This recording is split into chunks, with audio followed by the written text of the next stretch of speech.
From the Weather NorCal Command Center, this is your Evening Update.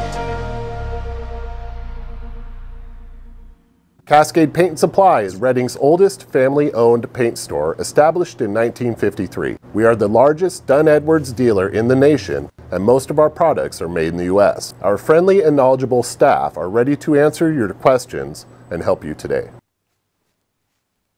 Happy Tuesday evening to you. I'm Chief Meteorologist Mike Kruger, Weather NorCal. It is a digital-only weather resource for you. I can be found everywhere as long as it's online. It's not on the airwaves, if you will. I'm not on TV. Nobody watches TV anymore, right? Okay, all right, some people do, but you get the idea. We are in a digital platform, and it's getting more and more that direction. That's what Weather NorCal is all about, making it convenient for you. You watch the forecast when you need it. You don't need to wait at a certain time. Just go to your phone. Got a free app for Android, for iPhone. Just search for Weather NorCal. If you are into more traditional like TV, I got a 24-hour streaming web channel. You can get that on Roku, Amazon Fire TV. That is, of course, available for free as well. Just search for Weather NorCal and that. It's on YouTube. And we're on demand. We're all about on demand these days, right? So you can watch my weather forecast, my latest weather forecast, whenever you want. From your phone, from your TV, via YouTube, Roku, Amazon Fire Stick. It's the works. All right, enough of that. Let's get into the forecast, shall we? Because we've got a lot to talk about, actually. First and foremost, we take a look at Elk Country. This is out in Trinidad.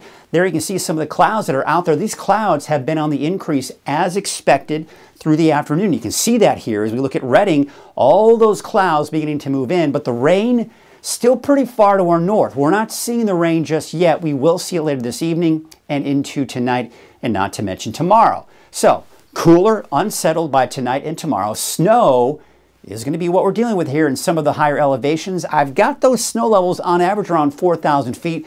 We'll get into that in a little bit more detail. And then cooler the rest of the week, but not much rain after Wednesday, quite honestly, if any. All right, so here's what we got going on. You see this right here? That's an area of low pressure. These are the clouds that have been moving in today, right here. Right? So that's the colder air that's moving in. That's what's going to lower the snow levels. That's what's going to help to destabilize the atmosphere and give some showers and thunderstorms. So let's walk you through it. Let's show you what we've got going on with that. All right, so here's 10 o'clock tonight. We're beginning to see some light showers developing mainly to the north and east of the valley, but most of the rain and activity, as you can see, is still up to the north. So even at 10 o'clock tonight, not much going on rain and snow-wise. Now we're going to take you to about 6 o'clock tomorrow morning. Here's the first really main band and push of moisture. So you can see some of the showers, some pockets of moderate rainfall in there. Snow level's still fairly high at this point. The colder air hasn't moved in yet. So snow level's probably above 5,000 feet at this point. And yeah, we're seeing a little bit of activity here down to the south and east, but again, nothing significant. Now we're going to take you into about the noon hour on Wednesday. Now we're seeing that main push, and it's tapping into a bit more moisture. So we're going to be looking at some heavier rainfall, especially off to the east here. But again, you'll notice there's a little bit of snow, but again, that's mainly above 5,000, 6,000 feet. The colder air hasn't moved in yet. This is warmer air, hence that's where we're seeing most of the rain. Now, we're not seeing a ton of rain in the valley. This is the light showers that you're seeing here for Chico, Red Bluff, and even Reading. Right here, you see all the speckled clouds? This right here is the cold air. Now take note of that as this moves to the south, because what's going to start to happen is we're going to start seeing a lot more blue on the map here. This is when the snow levels will start to drop, is tomorrow afternoon, tomorrow evening, down to about 3,500 to 4,500 feet. What does that mean? Well, places like Mount Shasta, you might see some snowflakes. How about Alturas? You bet. How about that? Out in Susanville, Chester, you could see some snowflakes, but most likely in the form of rain for places like Weaverville and Hayfork. So if you know your elevation is above 3,500 feet, most likely you could at least see some snowflakes, not a ton of accumulating at that point. And by the way, with that colder and unstable air in place, we can't rule out some thunderstorms, even for parts of the valley tomorrow afternoon. Now, Wednesday night, that's tomorrow night at 10 p.m., we're still seeing a little bit of leftover activity before it dries out entirely overnight and into Thursday. And this is when things start to dry out. We're looking at Thursday night. It's dry. We're going to go ahead and take a look at some of the rainfall totals now. Now, what you'll notice here, the coast, Del Norte counties we typically see, and down to the south and east here, Chester, Susanville, Quincy, all seeing the best potential for some decent amounts of rainfall. Not a ton in the valley. We could see a trace to a few hundreds, I think, on average for the valley. There are a few spots in the valley that may see a little bit more than that, especially if a thunderstorm should develop. But for the most part, not much going on in the valley. And then, of course, you can see out to the north and east, not a bunch going up there either. Now let's talk about the snow. We were talking about that snow. I've got snow levels between 3,500 and 4,500 feet. So what we're looking at here is most likely less than 1 inch of snow accumulating on the ground. Now, most likely it's going to be on the grassy areas. The roads might be too warm for it to accumulate. If you get a heavy downpour of snow, that's when you typically, on the warmer roads, can maybe start to see some accumulation. But we're not expecting any heavy downpours of snow for the most part, so I don't anticipate there to be a lot of problems as far as travel is concerned. As you start going over some of the higher mountain passes, say above 6,000 feet, yeah, you might run into a few problems. But overall, for the North State, Northern California in general, I don't anticipate much in the way of problems. But of course, I'll be watching that here throughout the day on Wednesday. Now let's take a look at the extended. Friday, Saturday, Sunday. You may have seen some forecasts indicating that Friday, Saturday could be rain. I don't think that's going to happen. I think it's going to be dry after Wednesday. Thursday, Friday, through the weekend, dry.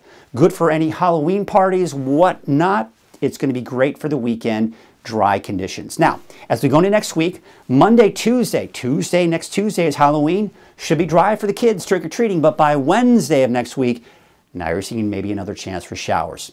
That's a long ways out. The timing may change. It could come up as early as Halloween night, but for now, Halloween is looking dry. Now, I want to show you this map because this is important in forecasting the potential for rain. As we go through the day on Wednesday, there's the moisture source over Northern California. See this right here? This is all moist air, yellows, oranges, reds. That's where you have the more moist air, okay? So we're able to tap into that and give us some rain, and of course with the colder air in place, could see some of that snow in the higher elevations. This right here is drier air. See what happens as we go into Thursday and Friday? We're seeing the drier air shift to the south. However, what you'll notice here, you see right here, we're seeing a little pocket in this little area of moisture. We could quite possibly tap into some of that moisture on Friday, maybe Saturday, and that could bring some of the showers you may have seen in some of your forecasts. But I don't think that's going to happen. I think it's going to remain dry for your Friday and Saturday. If you see a passing sprinkle here and there, yeah, certainly not out of the question. But overall, if you have outdoor plans Friday or Saturday, I wouldn't be concerned about that at all. You're going to be looking at dry conditions through the weekend. Dry air continues to stay through Sunday, but then this right here could be coming in by the middle of next week, meaning a better potential for some of that rain I was showing you earlier. All right, here are your wave heights. Looks like they're actually going to increase a little bit again here for tomorrow, between 7 and 8 feet. We look at your marine forecast, and your marine forecast is going to show that the wave heights are going to be actually dropping a little bit here, but overall there's a small correct advisory for tonight into tomorrow morning, and we'll see if when that will expire. But for now, we'll continue to let you know that there is that small correct advisory. Tonight, there you can see the clouds. They've already moved in for most of us. They're going to continue to increase through the night tonight, but the rain will probably hold off until late tonight and into tomorrow. It's getting cold once again for many of the higher elevations. How about tomorrow? Well, we've got the mostly cloudy skies, could be looking at some showers, maybe even an isolated thunderstorm. Especially, I'm seeing the best potential on the east side of the valley and quite possibly into the foothills there as well. As I mentioned, snow levels between 3,500, 4,500 feet, so we could see some snowflakes for the first time in some areas that haven't seen snow in quite some time. All right, let's take a look at your 7-day outlook, and it's going to show the cooler temperatures. All right, so here's what we have. I've got snow levels across the board, on average 4,000 feet, give or take. Give it about a 500-foot elevation drop or increase depending on where you are, but that's what we're looking at here on average. So for Mount Shasta, Alturas, Susanville, all seeing that potential. Yeah, maybe some snowflakes. Not a ton. You saw that on the snowfall estimates, most likely less than 1 inch of rain, of snowfall that is, and most likely not accumulating on the roads. Then we go into Thursday through next week. I'm keeping it dry. I'm not going to put rain in the forecast just yet. at least for the next couple of days. There you can see Wednesday for the Valley. There's that chance for showers. And again, we can't rule out an isolated thunderstorm as well, but overall, not a ton of rain for the Valley, keeping it dry. And by the way, cool too. We're only in the low to mid 60s here through at least the first half of the weekend, a slight increase. By early next week, there is Halloween Day and Halloween night. Should be dry for the trick-or-treaters. That's what it's looking like at this point. And your 7-day outlook for the coast? There are those showers in the forecast here. Snow levels in Trinity County around 4,000 feet as well. So yeah, most of the mountain communities in Trinity County will be in the form of rain. And then of course, we're looking at dry conditions through the weekend, and that'll continue as we take you into early next week.